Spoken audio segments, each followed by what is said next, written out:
अभी तो पहना गई हो। बहू जी, बड़ी अच्छी चूड़ियां हैं, सीधे बम्बई से पार्सल मंगाया है।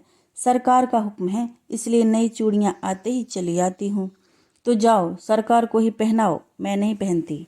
बहू जी, जरा देख तो लीजिए, कहती हुई मुस्कुराती हुई ढीठ चूड़ी वाली अपना बक्स खोलने लगी। वह 25 वर्ष की एक गोरी छरहरी स्त्री थी।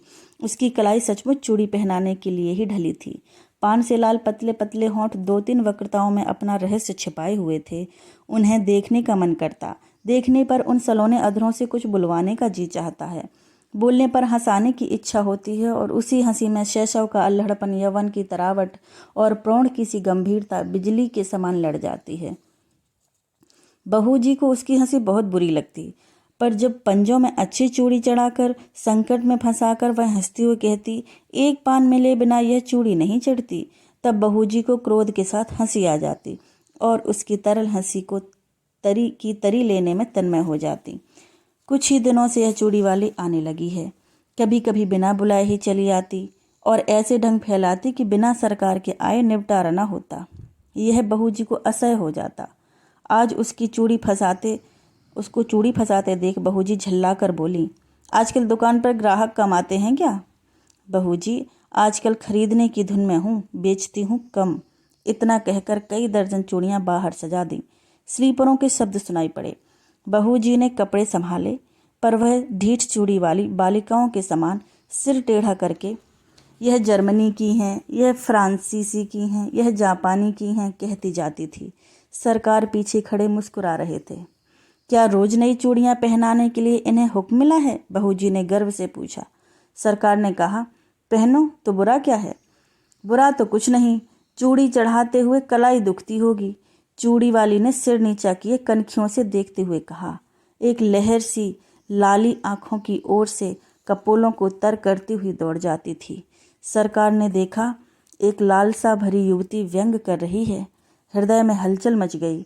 घबराकर बोले, ऐसा है तो ना पहने।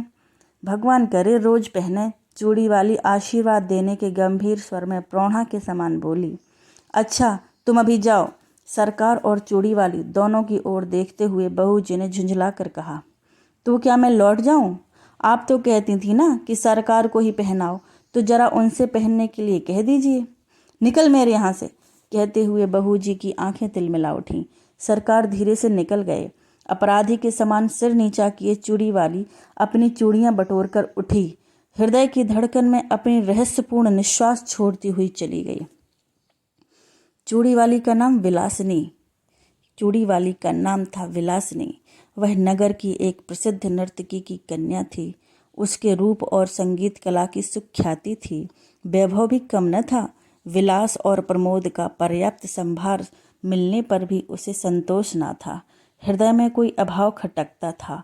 वास्तव में उसकी मनोवृत्ति उसके व्यवसाय से प्रतिकूल थी। कुलवधू बनने की अभिलाषा हृदय में और दाम्पत्य सुख का स्वर्गीय स्वप्न उसकी आंखों में समाया था। स्वच्छंद प्रणय का व्यापार अरुचिकर हो गया, परंतु समाज उससे हिंस पशु के समान सशंक था। उससे आश्रय मिलना असंभव जानकर विलासिनी ने छल के द्वारा वही सुख लेना चाहा।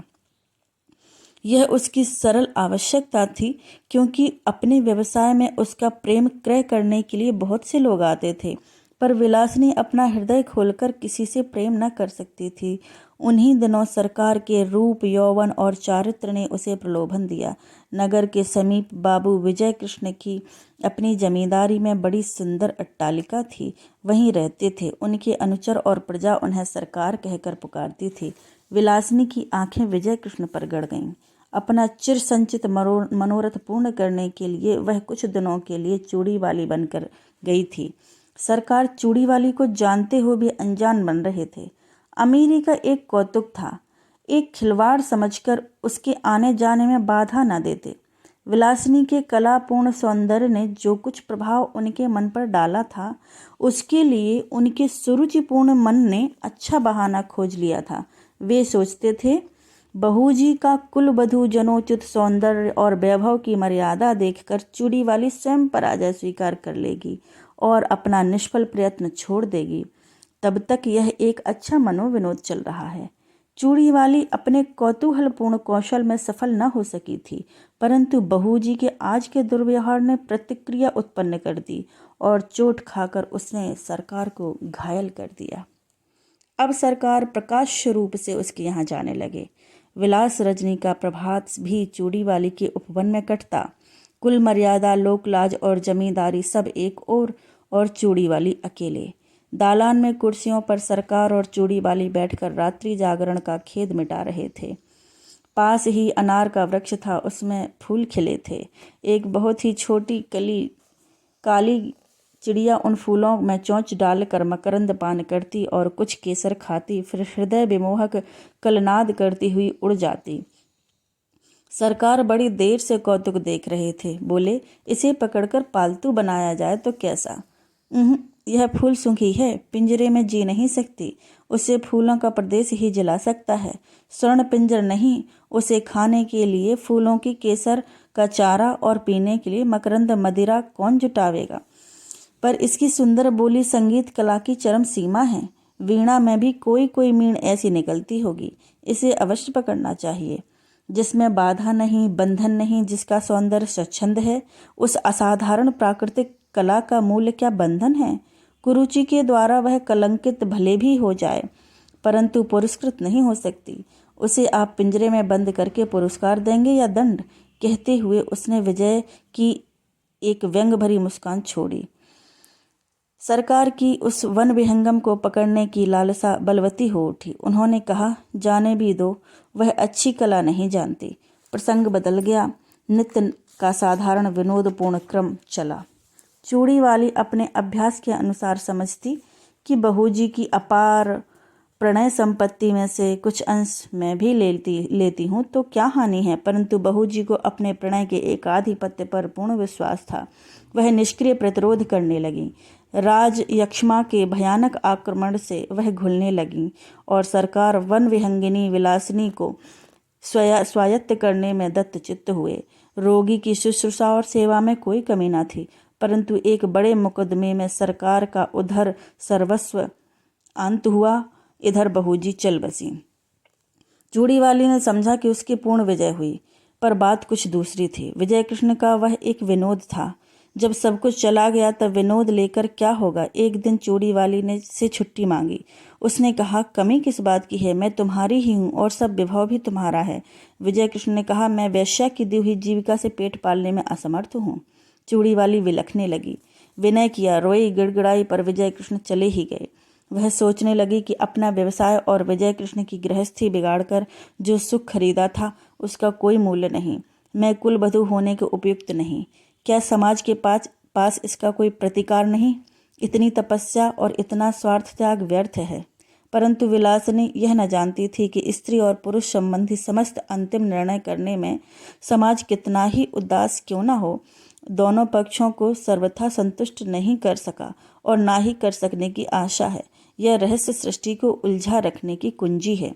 विलासिनी ने बहुत सोच समझकर अपनी जीवनचर्या बदल डाली। सरकार से मिली हुई जो कुछ संपत्ति थी उसे बेचकर पास ही के एक गांव में खेती करने के लिए भूमि लेकर आदर्श हिंदू गृहस्थ की सी तपस्या करने में अपना बिखरा हुआ मन उसने लगा दिया। उसके कच्चे मकान के पास एक विशाल वटवृक्ष और निर्मल जल का सरोवर था। वहीं बैठकर चूड़ी वाली ने पथिकों की सेवा करने का संकल्प लिया। थोड़े ही दिनों में अच्छी खेती होने लगी और अन्न से उसका घर भरा रहने लगा। भिखारियों को अन्न देकर उन्हें खिला देने में उसे अकथनीय सुख मिलता। धीरे धीरे दिन ढलने लगे। चूड़ी वाली को सहेली बनाने के लिए यौवन का तीसरा पहर करुणा और शांति को पकड़ लाया। उस पथ से चलने वाले पथिकों को दूर से किसी कला कुशल कंठ की तान सुनाई पड़ती। अब लो नसानी अब ना नसे हों, अब लो नसानी अब ना नसे हों। बट वृक्ष के नीचे एक अनाथ बालक नंदू को चना और गुड़ की दुकान चूड़ी वाली ने करा दी है। जिन पथिकों के पास पैसे न होते उनका मूल्य वह स्वयं देकर नंदू की दुकान में घाटा न होने देती और पथिक भी विश्राम किए बिना उस तालाब से न जाता। कुछ ही दिनों में चूड़ी वाली का तालाब विख्यात हो गया। संध्या हो चली थी। पखेरुओं का बसेरा पखेरुओं का बसेरे की ओर लौटने का कोलाहल मचा और वट वृक्ष में चहल पहल हो गई। चूड़ी वाली चरनी के पास खड़ी बैलों को देख रही थी। दालान में दीपक जल रहा था। अंधकार उसके घर और मन में बलजोरी घुस रहा था। कोलाहल शून्य जीवन में भी चूड़ी वाली को शांति मिली, ऐसा विश्वास नहीं होता था। कोलाहल शून्य जीवन में भी चूड़ी वाली को शांति मिली, ऐसा विश्वास नहीं होता था। पास ही उसकी पिंडलियों से सिर रगड़ता हुआ कलुआ दुम हिला रहा था। सुखिया उसके लिए घर में से कुछ खाने को ले आई थी, पर कलुआ उधर न देखकर अपनी स्वामिनी से स्नेह जता रहा था। चूड़ी वाली ने हंसते हुए कहा, चल तेरा दुलार हो चुका, जा खा ले। चूड़ी वाली ने मन में सोचा, कंगाल मनुष्य स्नेह के लिए क्यों भीख मांगता है? वह स्वयं ही नहीं करता, नहीं तो तृण विरुद्ध तथा पशु पक्षी भी तो स्नेह करने के लिए प्रस्तुत हैं। इतने में नंदू ने आकर कहा, माँ, एक बटोही बहुत थका हुआ अभी आया है। भूख के मारे वह जैसे शिथिल हो गया है। तूने क्यों नहीं दे दिया? लेता भी नहीं, कहता है तू बड़ा गरीब लड़का है, तुझसे ना लूंगा। चूड़ी वाली वटवृक्ष की ओर चल पड़ी। अंधेरा हो गया था। पथिक जड़ का सहारा लेकर लेटा था। चूड़ी वाली ने हाथ जोड़कर कहा, महाराज, आप कुछ भोजन कीजिए। तुम कौन हो? पहले की एक वेश्या? छी, मुझे पड़े रहने दो। मैं नहीं चाहता कि तुम मुझसे बोलो भी, क्योंकि तुम्हारा व्यवसाय कितने ही सुखी घरों को उजाड़ कर शमशान बना देता है। महाराज, हम लोग तो कला के व्यवसायी हैं। यह अपराध कला का मूल्य लगाने वालों की कुरुचि और कुत्सित इच्छा का है। संसार में बहुत से निर्लज्ज स्वार्थपूर्ण व्यवसाय चलाते हैं, फिर इसी पर इतना क्रोध क्यों? क्योंकि वह उन सबों में अधम और निकृष्ट है। परंतु वेश्या का व्यवसाय करके भी मैंने एक ही व्यक्ति से प्रेम किया था, और मैं धर्म नहीं जानती, पर आप अपने सरकार से जो कुछ मुझे मिला उसे मैं लोक सेवा में लगाती हूँ। मेरे तालाब पर कोई भूखा नहीं रहने पाता। मेरी जीविका चाहे जो रही हो, मेरे अतिथि धर्म में बाधा न दीजिए। पथिक एक बार ही उठकर बैठ गया और आंख गड़ाकर अंधेरे में देखने लगा। सहसा बोल उठा, चूड़ी वाली? कौन, सरकार? हाँ, तुमने शोक कर लिया। मेरे अपराधजनक तमाम त्याग में पुण्य का भी भाग था, यह मैं नहीं जानता। सरकार, मैंने गृहस्थ कुलवधू होने के लिए कठोर तपस्या की है। इन 4 वर्षों में मुझे विश्वास हो गया कि कुलवधू होने में जो महत्व है वह सेवा का है, ना कि विलास का। सेवा ही नहीं चूड़ी वाली, उसमें विलास और अनंत यौवन है, क्योंकि केवल स्त्री पुरुष के शारीरिक संबंध में वह परिवसित नहीं है। बाह्य साधनों के विकृत हो जाने तक ही उसकी सीमा नहीं। गृहस्थ जीवन उसके लिए प्रचुर उपकरण प्रस्तुत करता है, इसलिए वह प्रिय भी है और श्रेय भी है। मुझे विश्वास है कि तुम अब सफल हो जाओगी। मेरी सफलता आपकी कृपा पर है। विश्वास है कि अब इतने निर्दय ना होंगे। कहते कहते चूड़ी वाली ने सरकार के पैर पकड़ लिए। सरकार ने उसके हाथ पकड़ लिए।